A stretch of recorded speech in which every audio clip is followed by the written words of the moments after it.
Hey guys, welcome back to my channel. Before we dive into the video, make sure to subscribe and ring the bell icon. Let's dive in. She said it like I wasn't even there. Oh, he's just here. Hook. The table laughed, her boss, the executives, their wives, but I smiled because I paid for it all. I raised my glass anyway. She didn't meet my eyes. When I excused myself to take a call, I stepped onto the patio, letting the sliding glass door hum shut behind me.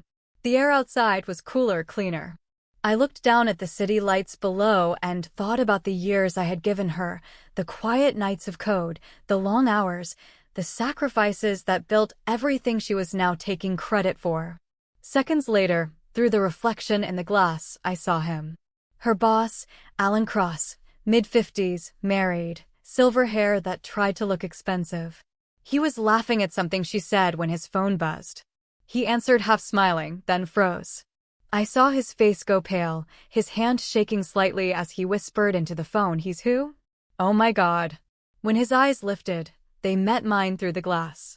He looked like a man who had just realized the elevator cable had snapped. Hook. I remember when she first told me about him. "Alan's brilliant," she'd said. "He believes in me." I believed in her too.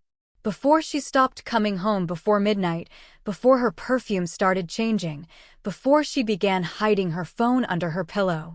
At first, I didn't want to know. But you can't live with someone and not notice the silence between sentences, the half-hearted smiles, the distance measured not in miles, but in inches across a bed. It was one text that started it all. A message preview that flashed on her screen when she left her phone on the counter. "Can't wait for tonight. Wear red." I should have walked away right there. But walking away felt too small. I started with research. I always do. Alan Cross, CEO of Varian Dynamics, a mid-sized tech firm known for shady deals. Married, 2 grown kids, reputation clean. That was the surface. Beneath it, I found shell companies, offshore accounts, quiet bribes, and an inbox full of evidence waiting to be found. I built a quiet trap. First, I joined Varian's open-source program under a fake name. It didn't take long to find security holes and use them. I didn't steal. I copied every email, every deal, every late-night message between him and my wife. 3 months. That's how long it took to gather everything. The affair, the stolen money, the fake earnings reports. I packaged it neatly, anonymously, and sent it to the one person who would destroy him faster than I ever could, his own board chair. Then I waited. The dinner tonight was supposed to celebrate Varian's record-breaking quarter. I got the invitation because I was the supportive husband. I accepted because I like endings that happen face-to-face. Watching her pretend to laugh, to shine, to play a role she thought she'd written for herself. It almost felt like art. She didn't know that hours before, her boss had received an urgent message from the board. "Mandatory audit meeting tomorrow. Bring all records." She didn't know the board already had everything.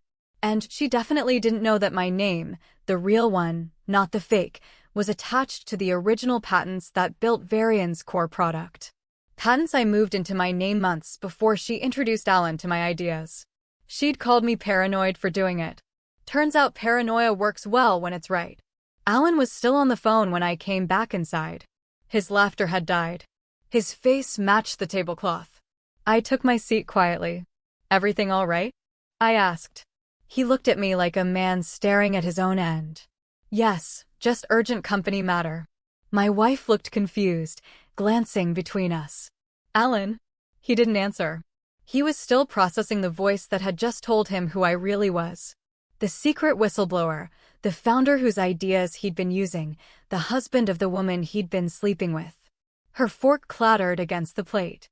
"What's going on?" I smiled, slow and clear. "Nothing you didn't help build." By the next morning, Varian's stock had crashed. Alan's accounts were frozen, his devices taken. The board issued a statement about rule breaking. His face was on the news by noon.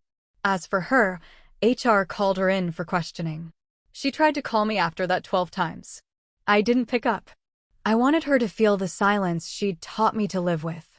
She came home that night to find the house empty, the paintings gone, the drawers cleaned out, even the wedding photos removed from their frames. I left one thing behind, a note on the kitchen counter. It said simply, "Now you're just here." A month later, I got an email from a friend. Alan had quit. His wife had filed for divorce. My ex had moved into a small apartment across town trying to start over. She never knew that the last bit of proof I had, the recordings, the money moves, the affair videos, was never released. I didn't need to ruin her completely. Watching her live with what she'd done was enough. Sometimes revenge isn't about destruction. It's about exact moves. I think about that night often. The clink of glasses, the fear in Alan's eyes, the moment his phone rang and everything changed. That was the moment I stopped being just here. That was the moment I became the result. When people ask how I could do it, how I could take their lives apart so quietly, I tell them the truth. I didn't destroy them out of anger. I destroyed them out of understanding. Because betrayal doesn't end when they break your heart.